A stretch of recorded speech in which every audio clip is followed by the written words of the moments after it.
Não, primeiramente, boa tarde a todos e a todas. Sempre é um prazer estar aqui conversando com as pessoas, inclusive estar compartilhando de algumas experiências com as pessoas que aqui estão, que de alguma forma ou de outra a gente tem tentado. Não, assim, de alguma forma ou de outra a gente tem trabalhado juntos, sobretudo com o professor Zaigana. Nós estamos partindo para a quarta coletânea, né, sobre juventude e movimento estudantil.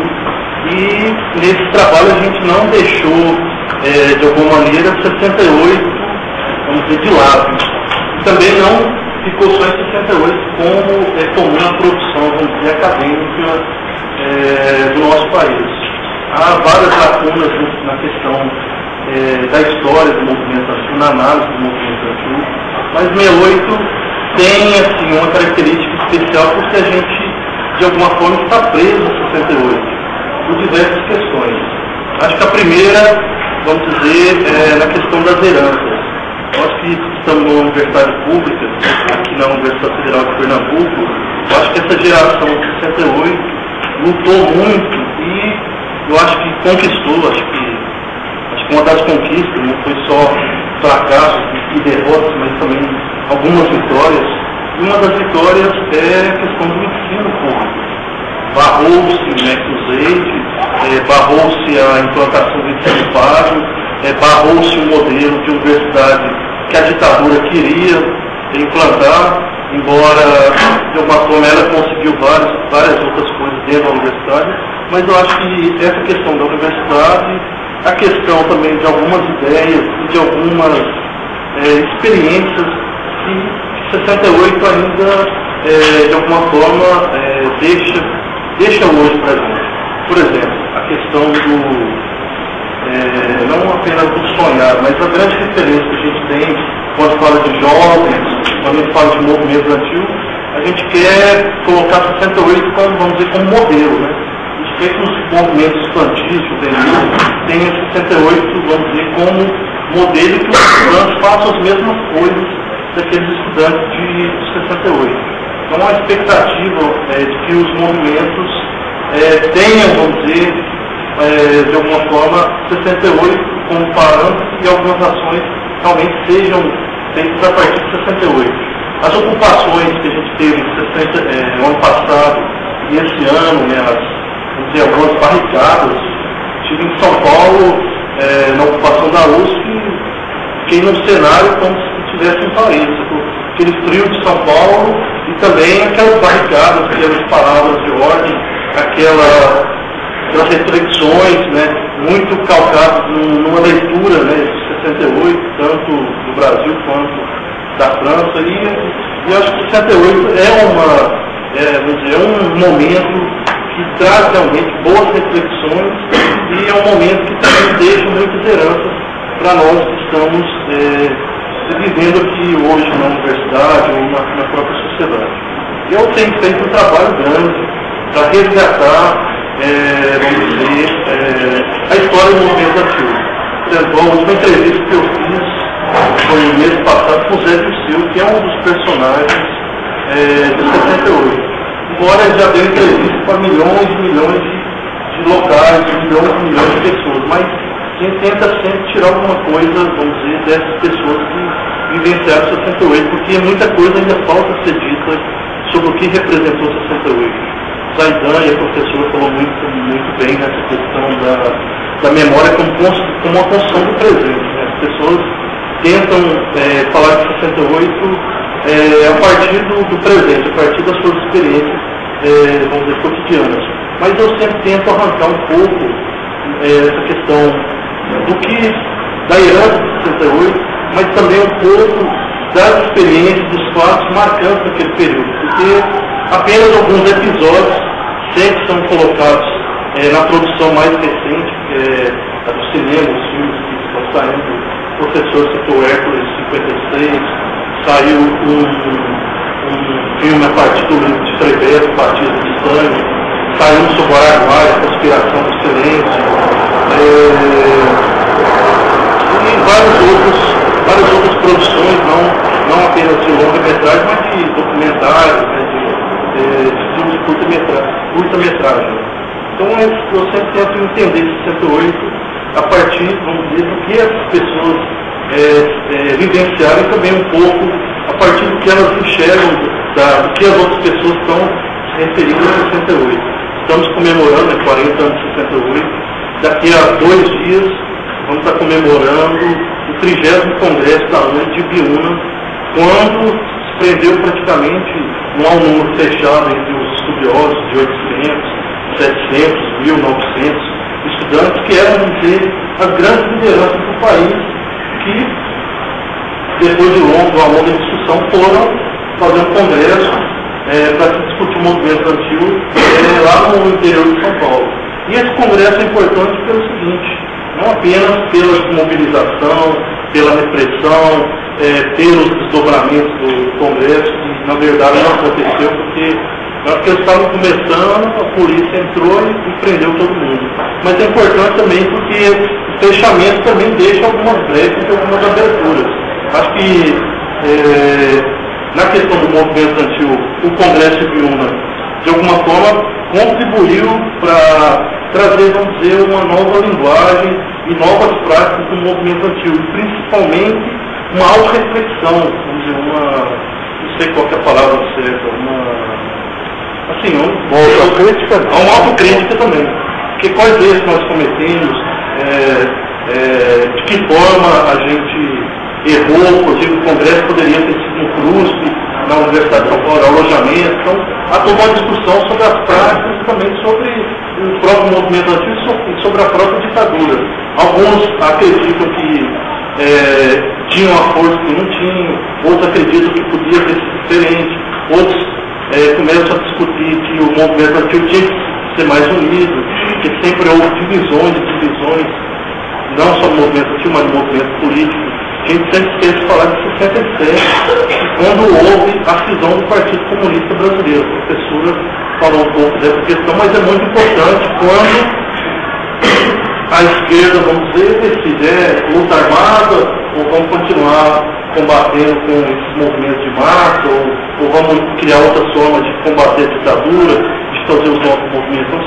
Então, 67, 66, 64, o início da década de 60 também é importante para a gente ter um panorama de como a gente chega a 68. A gente pode cair direto a 68 sem compreender uma série de fatos e uma série de acontecimentos que vão de acúmulo de força, né, de acúmulo de debates,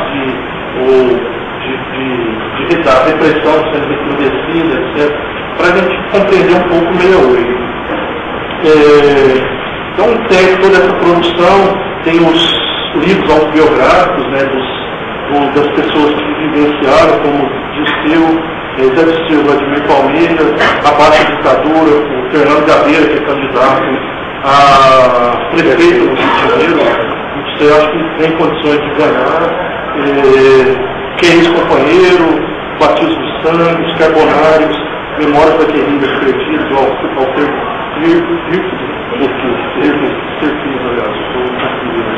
Então há todo esse material, toda essa produção, todos esses personagens que estão aí hoje, inclusive nesses 40 anos, falando das suas experiências, que a gente pode tentar entender um pouco do que foi 68. Porque, inclusive, é uma frase muito comum, foi muito comum e ainda é muito comum, de que a esquerda só se encontra na prisão, só se entende na prisão. Aí algumas pessoas eu me entrevistei, eu disse, nem na prisão, que o pau que comia, né? E não se entender tanto assim, né? Nem na prisão. Acho que tem essa questão, mas eu acho que a divisão, a dispersão, a fragmentação de alguma forma também faz parte do processo. Mas, então, falei de Zé Dirceu, mas o outro personagem que eu entrevistei recentemente, vai estar saindo outra coletânea, é Franca Martins. Isso numa sacada lá, num determinado momento da entrevista, eu perguntei para ele, Franca, mas qual que é a grande herança de 68? Fala-se muito, né, da contribuição de vocês, da presença dos movimentos, mas qual é a contribuição, assim, que hoje a gente pode falar, isso é de 68. Eu vou falar, a grande herança de 68 é que lutar é preciso E é o mais importante, a nossa geração não concordou, não deixou de acreditar e de lutar por algo que ela não concordava. Ela sempre foi, eu gostaria só de ler para vocês, que eu acho que é muito importante, eu acho que foi um ponto alto, que as pessoas já deram milhões de entrevistas, mas a gente, de alguma forma, com um projeto, tem tentado arrancar algo a mais também. Não apenas os episódios, as passeadas, a repressão que eles vivenciaram, mas também algumas outras questões que eu acho importantes assim, para reflexão sobre 68. Aí ele fala assim, essa é a principal herança, de que vale a pena lutar, não somos obrigados a nos conformar com o que é ruim. A gente deve lutar para mudar o que está errado. Desejo de mudar, a esperança, a indignação, foram as marcas de 68, ou seja, a geração de 68, isso veio a se manifestar depois na luta contra a ditadura, nos seus momentos mais dramáticos, foi marcada pela decisão profunda de não se curvar diante da opressão e da repressão.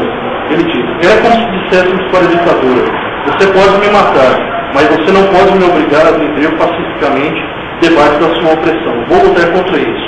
Aí ele continua. De certa forma, isso não é diferente do que aconteceu na resistência à ocupação nazista em boa parte da Europa.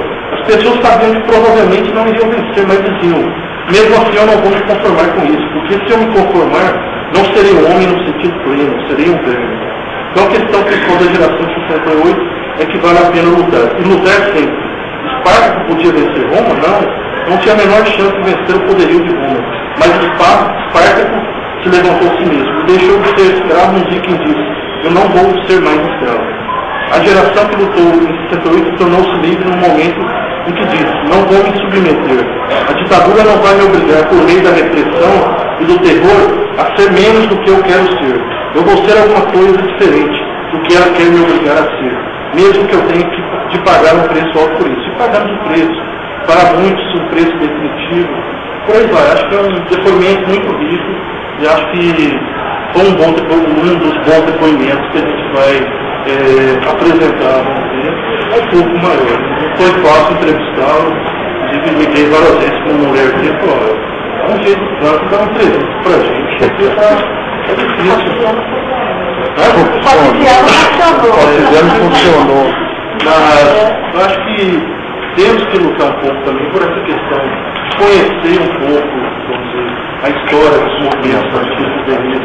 Porque eu acho que, inclusive está no livro do Zuenir Ventura, vamos dizer, uma epígrafe, né, daquele primeiro livro dele, ele se chama Mário de Andrade. Talvez não podemos servir de exemplo, mas podemos servir de lição. Acho que essa geração tem muitas lições, vamos dizer, muitos ensinamentos a passar para a gente. É uma geração que viveu um momento muito rico, muito especial e que contribuiu, vamos dizer, para uma série de rupturas de algumas questões em definitivo para aquelas gerações que vieram depois. Eu não vivi em 68, nasci em 73. Você é novinho. Não é mais novinho. E eu acho que foi um momento em que a ditadura estava matando em série em 73. Muitas pessoas foram mortas em 73. Muitas também tinha esperança já com a questão da abertura. Não foi numa nuance tão problemática, mas algumas questões as pessoas já começavam a ter uma luz no fim do túnel. Que é justamente em 73 que o movimento antigo começa a se reorganizar. Em 73 que os estudantes começam a usar novas práticas no cotidiano, de fazer festivais, de discutir profissão, discutir tudo aquilo que a ditadura não permitia, mas no fundo tentando burlar, usando a criatividade, a irreverência, que é comum dos estudantes do movimento antigo, tentar sempre estar burlando, tentar sempre achar estratégias para que o movimento antigo, para que o estudante se expresse. Acho que os movimentos estudantis são movimentos de juventude, são movimentos que eu acho que eu esqueci de falar, que o movimento estudantil era grande referência nos anos 60. Era o grande, tinha uma grande visibilidade. E também era um movimento juvenil por excelência, que outros movimentos juvenis não estavam tão organizados como a gente vê hoje. Vários movimentos de jogos, hip hop, redes de